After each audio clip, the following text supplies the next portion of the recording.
noite, amigos, amigas da nossa Escola Teológica Católica. Vamos dar início ao nosso vídeo de hoje. Primeiro vamos rezar, pedir ao Senhor que nos abençoe, nos ilumine, que o Espírito Santo nos dê inteligência para que a gente possa acolher aquilo que o Senhor tem a nos falar na noite de hoje. Em nome do Pai, do Filho e do Espírito Santo. Amém. Vinde, Espírito Santo, enchei os corações dos vossos fiéis e acendei neles o fogo do vosso amor. Enviai, Senhor, o teu Santo Espírito, e tudo será criado, e renovareis a face da terra. Oremos. Ó Deus, que instruísse os corações dos vossos fiéis, com a luz do Espírito Santo, fazei que apreciemos retamente todas as coisas, segundo o mesmo Espírito, e gozemos sempre da sua consolação. Por Cristo Senhor nosso. Amém. Pedindo a intercessão também de nossa Mãe Maria, para que ela também interceda por nós. Ave Maria, cheia de graça, o Senhor é convosco. Bendita sois vós entre as mulheres, e bendito é o fruto do vosso ventre, Jesus. Santa Maria, Mãe de Deus, rogai por nós, pecadores, agora e na hora de nossa morte. Amém. Glória ao Pai, ao Filho e ao Espírito Santo, como era no princípio, agora e sempre. Amém. Nossa Senhora Aparecida, rogai por nós. São José, rogai por nós. Todos os anjos e santos de Deus, rogai por nós. Em nome do Pai, do Filho e do Espírito Santo. Amém. Boa noite, meus amigos, minhas amigas. Hoje nós vamos continuar o nosso estudo sobre o Catecismo da Igreja Católica, tá bom? Esse estudo seria na sexta-feira. Tá? Mas quando tem um evento muito importante na igreja, a gente antecipa os vídeos. Então, eu estou gravando hoje o estudo do catecismo, porque na sexta-feira a igreja celebra a anunciação do Senhor à Virgem Maria. Tá? É aquele momento que o anjo Gabriel anuncia a Maria que ela seria a mãe do Salvador.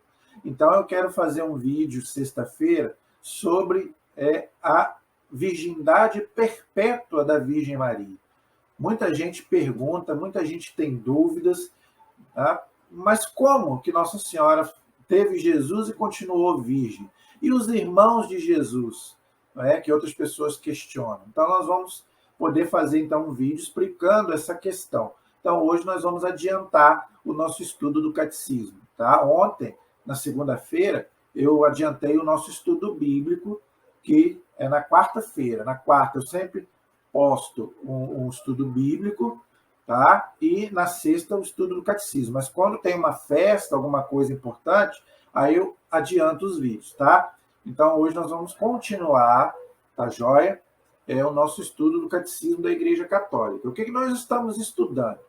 Nós estamos estudando a Cristologia, ou seja, o estudo de Jesus Cristo, que para nós é o principal.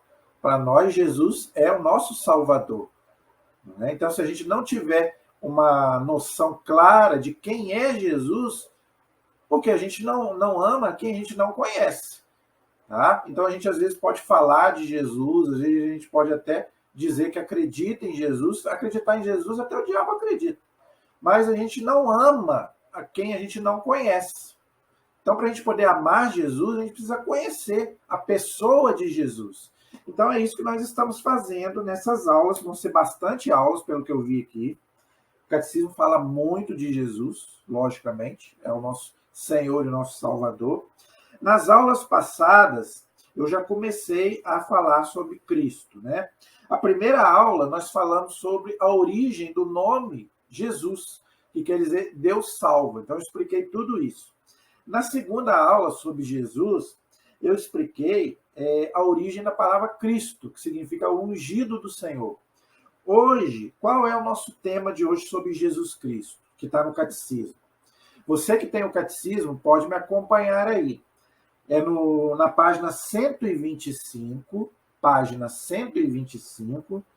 no parágrafo 441. Parágrafo 441, na página 125. O título é Filho único de Deus. Então, Jesus é o único filho do Pai. Nós somos filhos por adoção, através do batismo. Então, o batismo nos faz filhos adotivos, irmãos de Jesus Cristo. Ok? Então, o único filho de Deus é Jesus. É o que o catecismo vai nos ensinar hoje. Então, vamos lá. Sem perda de tempo. Tá? Parágrafo 441. Vou ler e vou explicando e vocês vão me acompanhando aí. Se tiver algum texto bíblico, eu vou dar e aí depois vocês leem em casa, tá joia? Vamos lá. Filho de Deus, no Antigo Testamento, é um título dado aos anjos, tá? Então, lá no Antigo Testamento, está lá, por exemplo, em Deuteronômio, capítulo 32, versículo 8, o livro de Jó, no capítulo 1, versículo 6. Então, no Antigo Testamento, os anjos eram chamados filhos de Deus. Que interessante. Até porque não tinha como chamar os homens de filhos de Deus, por dois motivos. Primeiro, que não tinha batismo. Os judeus não têm batismo. O cristianismo é que, vamos dizer assim, colocou o batismo, vamos dizer assim. Os judeus tinham circuncisão. Então, também não tinha como os homens serem filhos de Deus, porque o que nos faz filhos de Deus é o batismo, que eu já expliquei. Segunda coisa, o pecado de Adão e Eva fechou o céu. Então, ninguém podia chamar Deus de Pai. Então, é através do Cristo na cruz que nós podemos, de novo, ter acesso ao Pai. Agora sim, como diz São Paulo, eu posso chamar Deus de Abá, Papai, como diz São Paulo na carta aos Romanos. Então, por isso que a Bíblia, no Antigo Testamento, ao invés de chamar os homens de filhos de Deus, chamavam os anjos. Por quê? Porque os anjos foram criados também por Deus. Logicamente. Até os anjos maus, eles se rebelaram contra Deus, mas o próprio Lúcifer, que depois virou demônio, foi criado por Deus. Só que ele não quis saber de Deus e foi expulso do céu. Então é interessante isso que o catecismo diz aqui. No Antigo Testamento, nenhum homem foi chamado de filho de Deus, mas os anjos foram. Por quê? Porque os anjos também são criaturas de Deus. Assim como nós, homens, antes do batismo, também somos criaturas de Deus. Por isso, gente, a importância do batismo. Eu já tenho batido muito nessa tecla. Tem gente que fala, não, tem que esperar 20, 30, 40 anos para batizar. Batize o mais rápido possível. Você não sabe o dia de amanhã. E não é só para você não morrer sem batismo, não é só isso.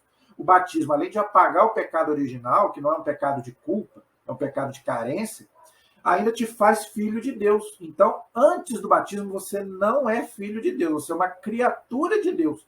Eu sei que isso pode chocar algumas pessoas, então quem não é batizado não é filho de Deus, não é filho de Deus. Inclusive, antigamente, o católico que não era batizado não podia nem rezar o Pai Nosso, você sabia disso? Por quê? No Pai Nosso a gente chama Deus de Pai, Pai Nosso. E quem não é batizado não é filho de Deus ainda, é criatura. Foi Deus quem criou, lógico, mas ele ainda não é filho de Deus, porque ele ainda não é batizado, entendeu? Então, gente, a importância de você ser batizado, meu amigo. Se você ainda não é batizado, seja criança, seja adulto, corra, vá, procure um padre, e se você está em perigo de morte, peça a qualquer pessoa para te batizar. Agora, se você não está em perigo de morte, aí vá um sacerdote. Hoje você precisa passar pela catequese.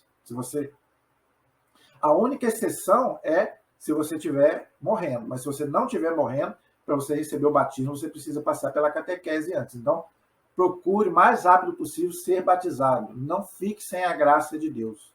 Ok? Então, aqui é interessante o que o catecismo explica. Tá? Então, só os anjos eram filhos de Deus no Antigo Testamento. Tá? Isso está lá em Deuteronômio 32, versículo 8, e o livro de Jó, no capítulo 1, no versículo 6. Tá?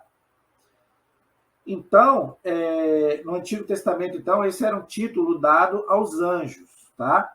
E ao povo da eleição. E o que é esse povo da eleição? Era o povo judeu.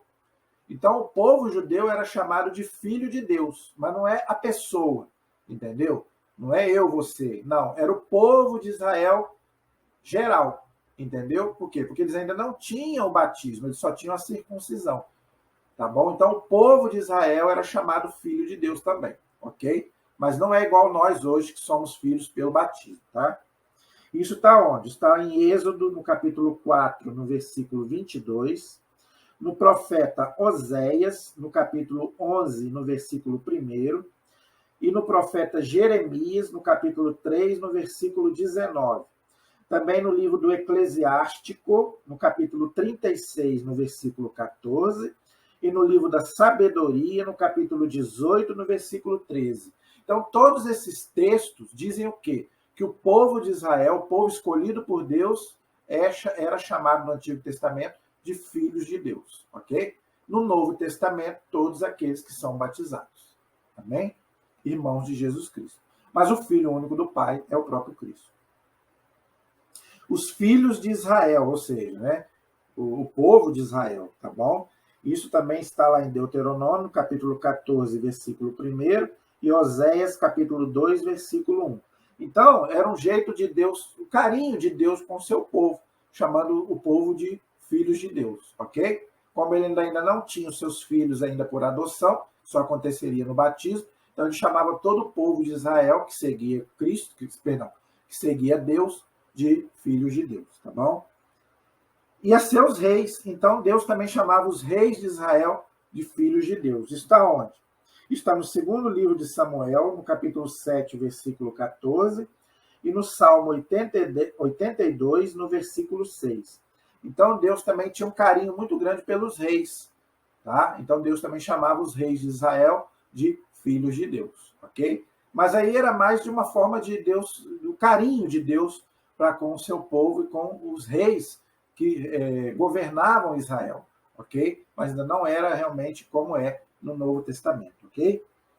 Significa, então, uma filiação adotiva que estabelece entre Deus e sua criatura relações de uma intimidade especial, é aquilo que eu falei. Então, Deus queria ter uma amizade com Israel, então é um jeito carinhoso de Deus se referir a eles como filhos, meus filhos, ok? É uma forma carinhosa de Deus tratar Israel, tá bom? Quando o rei Messias prometido é chamado filho de Deus, quem é o rei Messias? O próprio Cristo, tá? Isso está lá onde? Isso está no primeiro livro de Crônicas, no capítulo 17, versículo 13, e no Salmo 2, versículo 7. Então, esses textos do Antigo Testamento já falam do Messias, tá? Do rei de Israel, ok? Prometido é chamado filho de Deus. Olha aí que interessante, tá bom? Isto não implica necessariamente, segundo o sentido literal desses textos, que ele ultrapasse o nível humano. Os que designaram Jesus como Messias de Israel talvez não tenham tido a intenção de dizer mais do que isso. Então, gente, o que o catecismo está dizendo aqui? Os que designaram Jesus como o Messias de Israel talvez não tenham tido a intenção de dizer mais do que isso.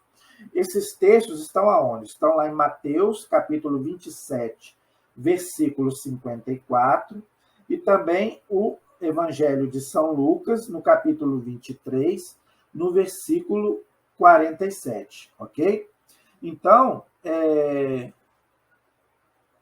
lá no Antigo Testamento, esses que eram chamados filhos de Deus, era só uma prefiguração do verdadeiro Messias, do rei Messias, que era o verdadeiro Filho de Deus, que é o nosso Senhor Jesus Cristo, que é o único Filho de Deus, ok? Então, o verdadeiro e único Filho do Pai é Jesus Cristo, ok? Então, aqueles do Antigo Testamento era só um jeito carinhoso que Deus chamava eles de filhos de Deus, assim como os anjos também, que eu já expliquei, tá bom? Esse é o parágrafo 441. O 442 diz assim: não acontece o mesmo com Pedro, quando confessa Jesus como o Cristo, o Filho do Deus vivo. Olha aí que interessante, tá vendo? Então, o próprio Pedro chamou Jesus de o Filho de Deus. Está lá em Mateus 16, 16. Então, os judeus, né, quando eles chamavam Jesus do Filho de Deus, eles falavam aquilo ali para zombar de Jesus. Mas Pedro não. Pedro falou inspirado pelo Espírito Santo. Então, Jesus fala com ele: não foi a carne e o sangue que te revelou isso, mas foi o meu Pai que está no céu. Então, quando Pedro fala que Jesus é o Filho único do Pai, ele estava falando por inspiração do Espírito Santo, ok? Por isso que ele foi colocado ali como o primeiro Papa da Igreja, nós já vimos isso, tá bom? Pois lhe responde com solenidade: não foi a carne nem o sangue que te revelou isso, mas meu Pai que está nos céus. Mateus 16, 17. Paralelamente, Paulo dirá a propósito de sua conversão no caminho para Damasco: quando, porém, aquele que me separou desde o seio materno e me chamou por sua graça, houve por bem revelar em mim o seu Filho, para que eu o evangelizasse entre os gentios. Então, São Paulo fala isso lá na carta aos Gálatas, no capítulo 1, versículo 15 e 16. Então, São Paulo também já coloca Jesus como o Filho de Deus, ok? Imediatamente, nas sinagogas, começou a proclamar Jesus, afirmando que ele é o Filho de Deus. Está lá em Atos, capítulo 9, versículo 20. Então, não só Pedro, mas também São Paulo começou a proclamar Jesus como Filho de Deus. Este será, desde o início, o centro da fé apostólica, ok? 1 Tessalonicenses, capítulo 1, versículo 10, e João 20, 31 também dá uma explicação sobre isso que nós estamos colocando. Professada primeiro por Pedro como fundamento da igreja. Olha aí, então foi Pedro que primeiro professou Jesus como Filho único do Pai. Mateus 16, 18, já vemos esse texto. Então, esse é o parágrafo 442. Viu como é que a igreja diz que Pedro e Paulo são as colunas da igreja, ou seja, o fundamento da igreja? Por quê? Pedro pregou para os judeus e Paulo pregou por gentios, aqueles que não eram judeus, entendeu? Por isso que a igreja fala que os fundamentos, os pilares da igreja é São Pedro e São Paulo, ok? 443. Se Pedro pôde reconhecer o caráter transcendente da filiação divina de Jesus, o Messias, foi porque este o deu a entender claramente. Diante do Sinédrio, a pergunta de seus acusadores: tu és então o Filho de Deus? Jesus respondeu: vós dizeis que eu sou. Está lá em Lucas 22, 70 e também em Mateus 26, 64 e Marcos 14, 62. Então, naquela passagem que os fariseus perguntam para Jesus: você é o Filho de Deus? Jesus não foge da pergunta, ele fala: sim, tu o dizes, eu sou o Filho de Deus. Por isso os judeus quiseram matar Jesus, porque não acreditaram que Jesus fosse o Messias. Paciência. Já bem antes, ele se designara como o Filho que conhece o Pai. Olha aí. Isso está lá onde? Está lá em Mateus 11, 27, Mateus 21, versículo 37 e 38. Jesus fala, né? Ninguém conhece o Pai senão o Filho, ninguém conhece o Filho senão o Pai. Então, Jesus já falava que ele era o Filho de Deus, não é? E que é diferente dos servos que Deus enviou anteriormente a seu povo, ou seja, os profetas, não é? Está lá em Mateus 21, 34 a 36. Superior aos próprios anjos, diz lá a Mateus 24, versículo 36. Distinguiu sua filiação daquela de seus discípulos. Então, Jesus, ele diz que ele é maior do que os anjos, ele é maior do que os profetas. Por quê? Porque são homens, são criaturas. Ele não, ele é o Filho do Pai. E ele também é Deus, tanto que ele já era onisciente aqui, ele já sabia de tudo, né? Que ele ia passar, tudo que ele ia sofrer. Só Deus pode saber essas coisas. Então, Jesus atua como homem, como Deus. Está vendo as duas naturezas divinas? Humana e divina. Jesus é homem, mas Jesus também é Deus. Ele tem as duas naturezas. Por quê? Senão ele não pode ser o Salvador. Ok? Então ele fala para os seus discípulos, não dizendo nunca nosso Pai. Olha aí, tá vendo? Então, está lá em Mateus 5, 48, Mateus 6, 8, Mateus 7, 21, Lucas 11, 13. A não ser para ordenar-lhes. Portanto, orai desta maneira, Pai Nosso. Aí no Pai Nosso, aí sim, a Jesus manda chamar Deus de Pai Nosso, ou seja, de todos. Então, nós não podemos ser egoístas, achando que Deus é só o meu pai. Você nunca pode fazer essa oração. O meu pai, não. O pai nosso. Nós não podemos ser egoístas. Tá? Eu vejo muita oração aí egoísta. Meu pai, como se Deus fosse só dele. Não, Deus é de todos. Deus veio para todos. E Deus também quer que nós também possamos também levar a Deus para todos. Todos somos filhos de Deus pelo batismo. Então, não tem esse negócio de o meu pai. Né? Tem gente que vai no grupo de oração, Deus, o meu pai me... Não, gente, não é assim. Não vamos ser soberbos. Não, aquele que se humilhar será exaltado. Não vamos achar que nós somos melhores que os outros. Deus só me ouve, Deus só me atende. Que isso? Deus não é esse egoísta, não, que só te atende você. Deus ama a todos, Deus atende a todos.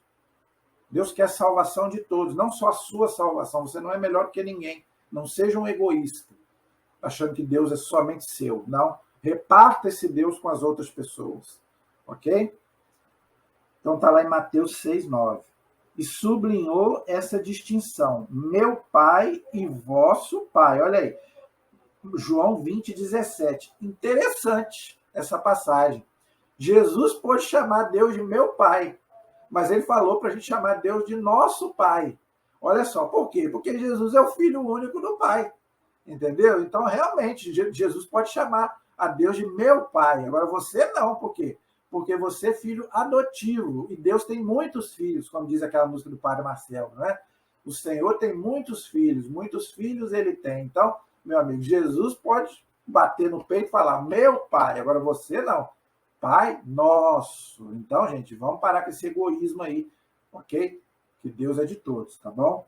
Então, esse é o parágrafo 443. O 444 diz assim: os evangelhos narram em dois momentos solenes o batismo e a transfiguração de Cristo. Olha só o que o catecismo está falando, gente. Dois eventos importantíssimos da vida de Jesus: o batismo e a transfiguração. Tá? São dois momentos muito importantes da vida de Jesus. Vamos ver o que o catecismo está dizendo. Tá? A voz do Pai a designá-lo como seu filho bem-amado. Então, no batismo e na transfiguração, Deus chama Jesus de meu filho bem-amado. Olha aí, tá vendo? Interessante essas duas passagens, né? Vamos ver lá no Mateus 3:17 e Mateus 17:5. Depois você pode ler aí na sua Bíblia, tá? Vou repetir. Mateus capítulo 3, versículo 17 e São Mateus capítulo 17, versículo 5. Então, tanto no batismo quanto na transfiguração, Deus, né, fala, o meu filho amado. Quem? Jesus. Então, é o único filho dele. Tá vendo? Messias. Jesus designa-se a si mesmo como filho único de Deus. Está lá em João, capítulo 3, versículo 16. Então, o próprio São João diz isso lá no seu evangelho. E afirma com este título sua pré-existência eterna. O que é uma pré-existência? Que ele sempre existiu. Então, Jesus sempre existiu junto do Pai. Então, Jesus é Deus. Se ele sempre existiu, só Deus é eterno. Então, Jesus também é Deus. Então, aí, Santíssima Trindade. Então, se você não acredita em Jesus como Deus, então você não é cristão, você não é católico. Por que eu estou falando isso? Porque tem seitas e religiões que se dizem cristãs, mas não acreditam que Jesus seja Deus. Se Jesus não é Deus, então ele não pode salvar a humanidade. Tá? Só Deus pode salvar o homem. Jesus é Deus e ele é homem. Tá? Então, gente, você que é cristão e não acredita na divindade de Cristo, você está perdendo tempo. Tá? E isso está onde? Isso está no Evangelho de São João, no capítulo 10, no versículo 36. Então, depois você lê lá. Tá, joia? Jesus falando que ele é Deus. Ok? Continuando aí. Exige a fé em nome do Filho único de Deus. Está lá em João, capítulo 3, versículo 18. Então, não basta crer no Pai, tem que crer também no Filho. Uma vez, eu vou citar aqui uma pessoa que eu até tenho uma certa admiração, só que ele é judeu. Por exemplo, o Silvio Santos, ele é judeu. Uma vez eu vi uma entrevista dele, ele falando que vocês rezam para o filho, eu rezo para o pai. Ou seja, por quê? Porque ele crê em Deus, mas não crê em Jesus, porque ele é judeu. Entendeu? Então, nós cristãos, não. Nós rezamos ao Pai, mas nós também rezamos ao Filho e também ao Espírito Santo. Então, não basta rezar só ao Pai. Também devemos rezar ao Filho, tá? Diferentemente dos nossos irmãos judeus, que só rezam ao Pai. Já é bom, é melhor rezar ao Pai do que rezar para o demônio. Tem gente que reza para o demônio. Então, ainda é preferível você rezar para o Pai. Agora, nós cristãos devemos, tá, rezar para o Pai e também para o Filho, e também para o Espírito Santo. Mas hoje nós estamos falando especificamente da pessoa do Filho. Tá? Então, aqui está bem claro aqui que nós, tá, exige, olha o que a Cassino está dizendo, exige a fé em nome do Filho único de Deus, João 3,18. Então, nós cristãos, é uma exigência que nós rezemos também para o Filho, não somente para o Pai. E Deus não tem ciúme, tá, gente? A Santíssima Trindade, ela é unida, ela não se separa. Então, se você rezar para o Filho, rezar para o Espírito, rezar para o Pai, eles não ficam enciumados, tá bom? Porque é uma coisa só, tá bom? Então, você pode rezar ou para o Pai, ou para o Filho, ou para o Espírito Santo, é um só, ok? Esta confissão cristã aparece já na exclamação do centurião diante de Jesus na cruz. Verdadeiramente, este era o Filho de Deus. Olha lá, Marcos, capítulo 15, versículo 39. Dizem que esse centurião se converteu. A tradição da igreja diz isso.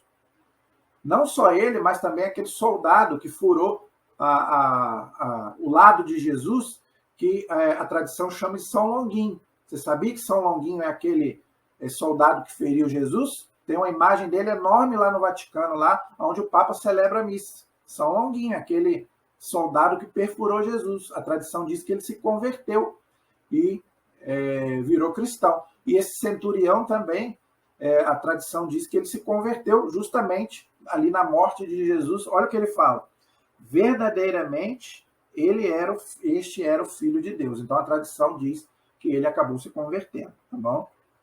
Pois somente no mistério pascal o fiel cristão pode entender o pleno significado do título, Filho de Deus. Não sei se você entendeu o que o Catecismo explicou aqui. O que é o mistério pascal? A Páscoa. Morte, paixão, morte e ressurreição de Cristo. Então, somente a partir daí, a gente pôde entender esse mistério da filiação de Jesus como Filho único do Pai e também depois nós, pelo batismo, filhos adotivos, através de Jesus Cristo e do batismo. Olha como é que o Catecismo explica direitinho, tá vendo? Então, esse é o parágrafo 444, perdão. O 445 diz assim: é depois de sua ressurreição que a filiação divina de Jesus aparece no poder da sua humanidade glorificada. Olha só como é que o Catecismo coloca as duas naturezas de Jesus, a humana e a divina, viu? Senão ele não pode ser o Salvador, tá vendo? Estabelecido Filho de Deus com poder por sua ressurreição dos mortos. Está lá em Romanos, capítulo 1, versículo 4. Está bem claro lá na carta de São Paulo aos Romanos e também na carta de São Paulo aos Coríntios, na primeira carta, no capítulo 2, no versículo 8. Então, nesses dois textos, São Paulo vai dizer que é depois da ressurreição que nós temos o entendimento desse mistério, né, da filiação de Jesus. Ok? Os apóstolos poderão confessar: nós vimos a sua glória, glória que ele quem? Jesus tem junto ao Pai como Filho único, cheio de graça e de verdade. Está lá no Evangelho de São João, no capítulo 1, no versículo 14. Eu acho que está muito bem explicado, gente. Eu acho que não precisa nem de eu falar mais nada. Eu acho que está muito claro, não é? A questão lá do Antigo Testamento, dos anjos, do povo de Israel, e do Novo Testamento, Jesus como Filho único do Pai, depois com a sua morte e ressurreição, ele conseguiu para nós, através do batismo, o quê? Que nós sejamos filhos de Deus por adoção, tá? Mas olha só a importância da Páscoa que nós vamos celebrar mês que vem, gente. Tudo isso graças à morte, paixão, morte e ressurreição de Cristo. tá? Então, Jesus, como Deus, desceu à terra, tá? Como homem, para nos resgatar, para que nós possamos, de novo, ter acesso a Deus e chamar Deus de Pai. Olha o amor de Deus por nós e o amor de Jesus por nós, tá? Como é que Deus nos ama, tá bom? Então, esse é o parágrafo 445.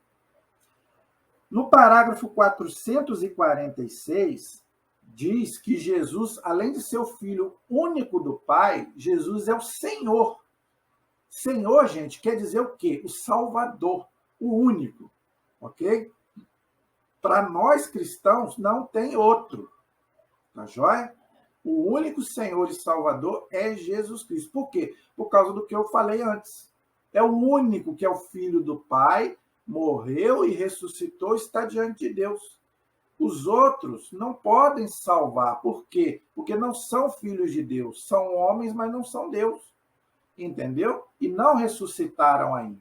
Entendeu? Então, como é que eles podem salvar? Não tem como. Ok? Então, para nós, o único Salvador e Senhor é Jesus. Então, o que diz o catecismo aí no parágrafo 446? Vamos ver. Na versão grega dos livros do Antigo Testamento, o nome inefável com o qual Deus se revelou a Moisés, qual é o nome que Deus se revelou a Moisés? É o Yahvé, ou seja, em português dá Javé, tá bom? Isso está lá em Êxodo, no capítulo 3, no versículo 14, onde Deus fala, eu sou aquele que sou, que traduzindo dá Javé, ok? O nome Jeová não é correto, é uma tradução errada do nome Javé. Por quê? Eles juntaram as consoantes do Adonai e as vogais do Javé e colocaram Jeová. Tá? Então, não é uma tradução correta. Para nós, católicos, a tradução correta é Javé, mas nós também não devemos falar esse nome porque, por respeito a Deus e também aos nossos irmãos judeus que não pronunciam esse nome. Então, a gente deve chamar a Deus de quê? Adonai, meu Senhor. Tá? Então, o Papa Bento XVI pediu para a gente não chamar Deus de Javé. Ok? Yahvé ou Javé é traduzido por Senhor. Aí, acabei de falar, tá vendo? Então, você, em vez de falar Javé, deve chamar de Senhor, meu Senhor. Ok? Senhor torna-se, desde então, o nome mais habitual para designar a própria divindade do Deus de Israel. Aí, acabei de explicar. A questão do nome de Deus. Então, a gente pergunta, né? Qual é o nome de Deus? O nome de Deus é eu sou aquele que sou. Traduzindo para o português, Javé, tá? Que para nós não se deve pronunciar, devemos chamar de Adonai, meu Senhor. Ok? É nesse sentido forte que o Novo Testamento utiliza o título de Senhor para o Pai e também, e aí está a novidade, para Jesus reconhecido assim como o próprio Deus. Olha aí, tá vendo? Então, o Novo Testamento, ele reconhece Jesus também como Senhor. Está lá em primeira carta de São Paulo aos Coríntios, no capítulo 2, no versículo 8. E tem muitos textos do Novo Testamento que se referem a Jesus como Senhor. Tá? Então, aquele mesmo Deus lá do Antigo Testamento é o próprio Jesus, que é Deus. Tá? Por isso que naquela passagem da rocha, que Moisés fere a rocha, Deus não deixou que ele entrasse na terra prometida. Por quê? Aquela rocha simboliza o quê? O Cristo. Cristo é a pedra angular, diz São Paulo. Então, quer dizer, aquela rocha que Moisés feriu é o próprio Cristo. Por isso que ele não pôde entrar na terra prometida, por causa de desobediência. Tá bom? Então, esse é o parágrafo 446, tá bom, gente? 447. Jesus mesmo atribuiu-se de maneira velada este título, quer dizer, Senhor, quando discute com os fariseus sobre o sentido do Salmo 110. Então, depois você pode ler lá em Mateus capítulo 22, no versículo de 41 a 46, aquela discussão de Jesus com os fariseus. Tá? Qual é o maior mandamento? Amar a Deus, amar ao próximo. Jesus vai explicar lá. Tá? Mas também de modo explícito, dirigindo-se a seus discípulos. Isso está lá no Evangelho de São João, no capítulo 13, no capítulo 13, versículo 13. Ainda sobre a passagem anterior, também tem Atos capítulo 2, versículo 34 a 36, e Hebreus capítulo 1, versículo 13. Esse texto de João, capítulo 13, versículo 13, é aquela passagem do lava-pés, que Jesus fala: vocês me chamam de Senhor e vocês falam bem, porque eu sou Senhor. Então, quer dizer, ele não nega que ele realmente é Deus, ok? Só você ler lá, Evangelho de São João, capítulo 13, versículo 13. Ao longo de toda a sua vida pública, seus gestos, estou falando de Jesus, seus gestos de domínio sobre a natureza, por exemplo, quando ele anda sobre as águas, só Deus, é a lei da gravidade, se você andar sobre a água, você afunda. Jesus não afundava, por quê? Porque ele é Deus, só Deus pode fazer isso. Sobre as doenças, por isso que ele curava muitas doenças, só Deus tem poder para isso, não é? Sobre os demônios, por isso que Jesus expulsava, fazia muitos exorcismos, não é? Sobre a morte, ressuscitava muitos mortos, e o pecado, demonstravam a sua soberania divina. Então, gente, só Deus pode fazer essas coisas. Milagres, curas, cura de doenças, exorcismos, tudo isso só Deus pode fazer. Ah, mas como é que os santos faziam? Não é o santo que fazia, é Deus que faz através deles. Não é o poder do santo. Não, ninguém tem poder para fazer milagre, nem para fazer cura e nem para exorcizar ninguém. Quando a igreja faz um exorcismo, o padre faz ali em nome da igreja, em nome de Cristo. Não é o poder do padre, não. Claro que ele foi ungido por Deus para isso, mas não é ele, o poder não é dele, entenda isso, tá? O poder não é do padre, o poder não é do santo. O poder é de Deus através do padre ou do santo. Tá? Então, quando o padre faz um exorcismo, ou quando um santo faz um milagre, entre aspas, tá? É Deus quem faz através deles, ok? Então, é bem importante você entender isso. Então, só Deus pode fazer essas coisas, só Deus, ok? O catecismo aqui está explicando bem claro. Então, Jesus tinha poder sobre a natureza, sobre as doenças, sobre os demônios, sobre a morte e o pecado. Então, tudo isso é poder divino que só Jesus tem. Só que Jesus deixou isso aí para os discípulos, e os discípulos passaram isso para a igreja. Por isso que só aqueles que são ordenados podem fazer isso. Principalmente exorcismo, que eu já expliquei. Ninguém pode fazer exorcismo. Pelo amor de Deus, não faça exorcismo, que você vai... É perigoso você ser até possuído. Tá? Porque você não tem autoridade nem poder para isso. Então, Deus escolhe pessoas para esse tipo de coisa. Mesma coisa. Nem todo mundo faz milagre, nem todo mundo faz cura, não. Ninguém tem o poder para isso. Então, Deus escolhe certas pessoas e usa entre aspas, né? Utiliza dessas pessoas, por quê? Porque Jesus voltou para o Pai, mas ele deixou os apóstolos que deixaram a igreja, ok? Mas o poder não é deles, é de Cristo, ok? Esse é o parágrafo 447.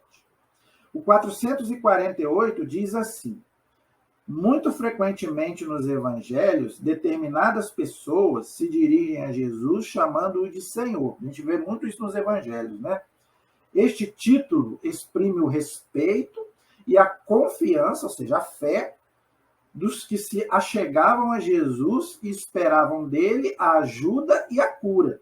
Então, a gente vê lá, por exemplo, em Mateus 8, versículo 2, Mateus 14, versículo 30, Mateus 15, versículo 22. Então, nesses textos, a gente vê o respeito e o amor que essas pessoas tinham por Jesus. E nós também devemos também, se a gente ama Jesus, a gente deve também sempre se referir a Jesus como Senhor, meu Senhor. E o único, nosso único Senhor. Não quer dizer que você não pode chamar o seu pai de Senhor, o seu avô de Senhor. Não é isso que eu estou dizendo. O Senhor aqui quer dizer o quê? O seu dono, vamos dizer assim.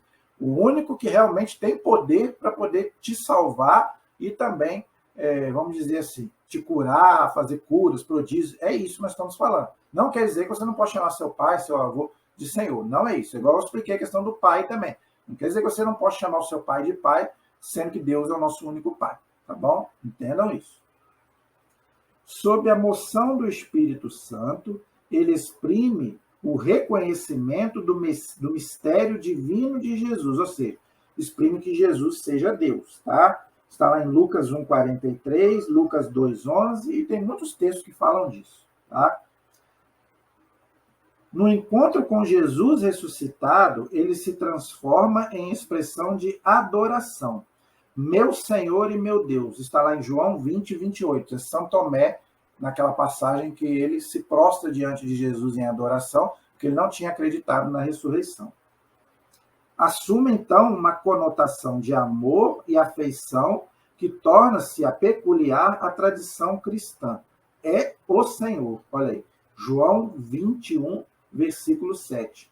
Então, para nós cristãos, o único Senhor é Jesus Cristo. Tanto que os cristãos morriam porque não aceitavam prestar culto ao imperador como Deus. O imperador, se você falava, se vocês não me adorarem como Deus, vocês vão morrer. E os cristãos preferiam morrer do que prestar culto ao imperador, porque Jesus para eles era o único Senhor.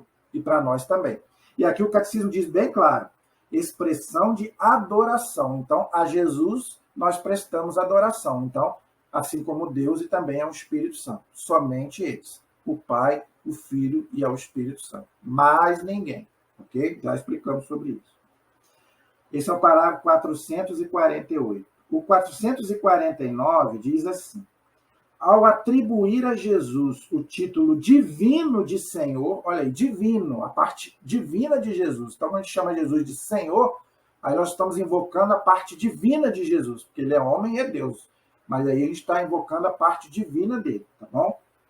As primeiras confissões de fé da igreja afirmam desde o início, olha aí, afirmam o quê? Vamos ver. Está lá em Atos, capítulo 2, versículo 34 a 36. Que o poder, a honra e a glória devidas a Deus Pai cabem também a Jesus. Olha aí. Apocalipse, capítulo 11, versículo 15. Então, a mesma adoração, a mesma honra, a mesma glória que a gente presta a Deus, a gente presta também a Jesus, que eu já expliquei, e, logicamente, também ao Espírito Santo. Tá bom? Por ser ele de condição divina, Filipenses 2,6, olha aí, São Paulo já diz, e ter o Pai manifestado esta soberania de Jesus, ressuscitando-o dos mortos e exaltando-o em sua glória. Foi aquilo que eu expliquei, e está lá também em Romanos, capítulo 10, versículo 9, e 1 Coríntios, capítulo 12, versículo 3, e Filipenses 2,11. Aquilo que eu acabei de explicar, tá? Vou repetir. Ter o Pai manifestado, esta soberania de Jesus. Desculpa, por que Jesus é o soberano? Por quê? Ressuscitando-o dos mortos e exaltando em sua glória, por causa da sua ressurreição e da sua exaltação diante de Deus, ou seja, da sua ascensão ao céu. A gente não proclama aí, Jesus ressuscitou dos mortos, ao terceiro dia subiu aos céus, está à direita do Pai, é o nosso credo. Então, por isso ele é o Senhor dos vivos e dos mortos, que virá para julgar os vivos e os mortos. Então, por isso que ele é o soberano, é o nosso único Senhor. Por quê? Porque ele é o único que ressuscitou e está à direita do Pai, como Deus, ok? Os outros não podem nos salvar, ok? Muito claro. 449. 450. Desde o princípio da história cristã, a afirmação do senhorio de Jesus sobre o mundo e sobre a história significa também o reconhecimento de que o homem não deve submeter sua liberdade pessoal de maneira absoluta a nenhum poder terrestre. Olha aí, tá vendo? Então, ninguém pode assumir o senhorio que é de Cristo. Ninguém. Ninguém tem esse poder, gente. Por isso que Jesus não pode ser comparado com ninguém, pelo amor de Deus, gente. Eu fico impressionado quando as pessoas comparam Jesus com Buda, com Maomé, com Chico Xavier, com Lutero. Gente, Jesus não pode ser comparado com ninguém, pelo amor de Deus. Jesus é Deus. Essas pessoas são seres humanos, com falhas. Pelo amor de Deus. Podem ter sido boas pessoas, não estou dizendo que não foram. Mas não é Deus, não salva ninguém. Entendam isso. Não é para brigar com as outras religiões. Mas entendam isso. Jesus não pode ser comparado com ninguém. Ninguém é ninguém. Ok? Mas somente a Deus Pai e ao Senhor Jesus Cristo. César não é o Senhor. Olha aí, tá vendo? Se referindo aos imperadores romanos. Marcos, capítulo 12, versículo 17. Atos, capítulo 5, versículo 29. Aquela passagem que Jesus fala. Dai a César o que é de César e dai a Deus o que é de Deus. O que Jesus quis dizer? Jesus quis dizer que o imperador é o imperador, Deus é Deus. Não mistura. Pague o imposto. Por quê? Porque é uma coisa humana. Agora, a adoração só a Deus. Não vai adorar o imperador. Não. O imperador é um homem. Pague o imposto. Agora, adoração somente a Deus. É isso que Jesus quis dizer. Dá a César o que é de César, o imposto, e a Deus o que é de Deus, a adoração. Essa é a explicação. Entendeu? A igreja crê que a chave, o centro e o fim de toda a história humana se encontram em seu Senhor e Mestre. Isso está num documento da igreja chamado Gaudium et Spes, do Vaticano II, tá? no capítulo 10, na página 2. Então, gente, a igreja, vou repetir, a igreja crê que a chave, o centro e o fim de toda a história humana se encontram em seu Senhor e Mestre. Quem é o seu Senhor e Mestre? Jesus. Então, gente, pelo amor de Deus, não acreditem nessas pessoas que falam que nós não temos Jesus como Deus, que nosso Deus não é Jesus, que é o santo tal, que é a Virgem Maria. Não. O nosso único Senhor é Jesus Cristo. Nós amamos a Virgem Maria, nós amamos os santos, mas não são deuses e não são Senhor para nós. O nosso único Senhor, diz aqui a igreja está dizendo, tá? O catecismo da igreja está dizendo. O seu único Senhor é Jesus Cristo, tá? Então, não caiam nessa de que a igreja Jesus não é o Senhor da Igreja Católica, que é Maria, que é Santo Antônio, que é São Pedro. Não é. O Senhor da Igreja Católica é Jesus Cristo, nosso único Senhor e Salvador. Ok? Então entendam isso. Pelo amor de Deus, há 2000 anos a igreja prega isso. Ok? A igreja nunca traiu Jesus Cristo por ela amar a Virgem Maria e por ela amar os santos. Nunca. Ela sempre pregou Jesus como o único Senhor e Salvador. Tanto que ela que fala aqui que Jesus é a chave, é o centro e é o fim de todas as coisas. A prova disso eu já expliquei e vou falar de novo. Todas as orações da igreja terminam por Cristo Senhor nosso. Você que vai à missa, repare. Se você não reparou até hoje, repare. Toda oração que o padre fala lá na missa, ele termina por Cristo. Ele não fala por Maria, por João. E mesmo quando ele vai se dirigir a Nossa Senhora, aos anjos, aos santos, ele fala por Cristo nosso Senhor. Então, tudo tem que passar por Jesus. Se não passar por Jesus, não adianta. Ele é o único Senhor e o único Salvador. É a ponte, o mediador. Ok? Então, entendam isso, pelo amor de Deus, coloquem isso na cabeça. Então, esse é o parágrafo 450. Parágrafo 451. A oração cristã é marcada pelo título Senhor, quer se trate do convite à oração, o Senhor esteja convosco. Quem que fala isso? O padre, toda a missa ele fala isso, não fala? O Senhor esteja convosco, ele está no meio de nós. Ele está se referindo a quem? A Jesus. O Senhor esteja convosco, ou da conclusão da oração. Por Jesus Cristo, nosso Senhor. Catecismo da Igreja Católica, parágrafo 451. Leia aí, que eu estou lendo. Me acompanha aí. A oração cristã é marcada pelo título Senhor, quer se trate do convite à oração, o Senhor esteja convosco, ou da conclusão da oração. Acabei de explicar. Por Jesus Cristo, nosso Senhor. Toda a oração termina assim, da igreja, toda ela. Ou ainda, do grito cheio de confiança e de esperança. Maranatá, o Senhor vem. Vem, Senhor Jesus. 1 Coríntios, capítulo 16, versículo 22. Amém. Vem, Senhor Jesus. Apocalipse, capítulo 22, versículo 20. Toda missa eu escuto isso. Eu estou falando porque eu vou todo domingo à missa. Você que vai à missa todo domingo ou vai à missa todo dia. Toda vez eu escuto essa oração. Vinde, Senhor Jesus. O Senhor esteja convosco. Né? Por Cristo nosso Senhor. Então, gente, a igreja proclama em toda a missa, várias vezes, não é uma vez não, toda hora a igreja fala. Jesus é o único, e o nosso único Senhor e nosso único Salvador.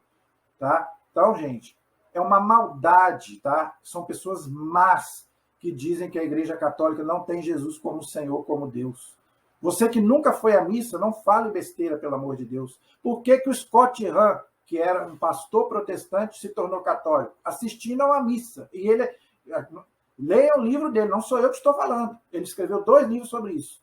O Banquete do Cordeiro, esse livro eu tenho aqui, já li. E o outro eu não tenho, mas tem toda a livraria católica, você pode adquirir. Todos os cristãos devem ir a Roma. São os 2 livros que ele escreveu. Ele se converteu assistindo a missa e ele é doutor em Bíblia. Muito mais do que eu. Eu não entendo nada, eu entendo um pouquinho. O Scott Hahn falando que ele nunca tinha ido a uma missa e ele se converteu por quê? Porque ele viu ali essas palavras do Apocalipse. O que o Apocalipse fala? Vem, Senhor Jesus. E o que nós falamos na missa? Vem, Senhor Jesus. O mesmo que o Apocalipse fala, nós falamos na missa. Então, gente, pelo amor de Deus, não fiquem falando aquilo que você não sabe, aquilo que você não entende. Tá? Criticando. Pelo amor de Deus, vamos estudar primeiro a nossa fé. E você que é católico, pelo amor de Deus, não defenda a sua fé. Não deixe que ninguém fale que Jesus não é o seu Senhor, que você é um idólatra, que você adora Maria, que o seu Senhor é o santo tal. Não aceite esse tipo de coisa, porque não é verdade. Estamos provando aqui, o catecismo é o documento da igreja que o Papa assinou. Eu coloquei aqui no começo do catecismo para vocês, a assinatura do Papa. Então, é o nosso documento da nossa fé. Então, o nosso único Senhor e Salvador é Jesus Cristo. E eu fico revoltado mesmo, fico pé da vida, quando eu vejo pessoas aí defamando a nossa fé, né, ao dizer que nós não temos Jesus como Senhor. Temos, há 2000 anos, a ponto dos cristãos morrerem por isso. Até hoje, cristãos morrem lá, em vários países lá, por causa do senhorio de Jesus. Amém? Então, gente, a gente parou aí no parágrafo 451. O 452 é um resumo, tá? 452, 453, 454 e 455 é um resumo. Eu não vou ler, porque vai ser repetição. Mas você pode ler em casa, para você aprofundar mais, tá bom? Na próxima aula sobre o catecismo, nós vamos continuar falando sobre Jesus. Não acabou, não. O catecismo fala muita coisa sobre Jesus. Agora nós vamos estudar o quê? Jesus Cristo, que foi concebido pelo poder do Espírito Santo e nasceu da Virgem Maria. Olha aí, tá vendo? Então, o Filho de Deus que se faz homem, ou seja, Deus que se faz carne, a encarnação do Verbo. Então, nós vamos entender um pouco sobre esse mistério, que é o quê? A encarnação do Verbo, ou seja, Deus que se faz homem, ok? Então, na próxima aula, nós vamos estudar sobre isso. E houveram muitas heresias no começo da igreja, que a igreja teve que combater, que não acreditavam na encarnação, que Deus pudesse ter se encarnado como homem. A gente até entende, por um lado, porque Deus é espírito, né? Deus se encarnar numa carne totalmente estragada e podre igual a nossa, a gente até entende algumas pessoas, mas depois a gente vai explicar direitinho que não é difícil da gente entender, não, tá bom? Então eu peço que vocês aí deem aí o seu like, tá? Passe aí para outras pessoas, tá bom? Para que a gente possa continuar aí estudando sobre essa pessoa tão importante que é Jesus Cristo para nós. Tá vendo? Se você não aprender quem é Jesus e quem é Jesus para nós, cristãos católicos, você vai ter uma noção totalmente errada de Jesus Cristo, tá bom? Então, eu peço a Deus que ilumine o nosso entendimento através do seu Filho Jesus, que Jesus venha, tá? Colocar a sua mão sobre cada um de nós, para que a gente possa entender muito mais sobre a sua pessoa, para a gente poder amar muito mais Jesus, que a gente não ama aquele que a gente não conhece. Amém? A nossa proteção está no nome do Senhor, que fez o céu e fez a terra. Pela intercessão de Nossa Senhora, a mãe do Verbo encarnado, a mãe desse Jesus que é Deus, que nós tanto amamos. Nós pedimos a sua intercessão, pedimos a bênção desse Deus que é todo-poderoso. Em nome do Pai, do Filho e do Espírito Santo. Amém. Vocês tenham uma ótima noite na presença do Senhor ressuscitado. Que Ele nos abençoe, nos ilumine hoje e sempre. Amém? A glória e a honra sejam dadas sempre a nosso Senhor Jesus Cristo. Vem, Senhor Jesus. Amém. Até a próxima, se Deus quiser.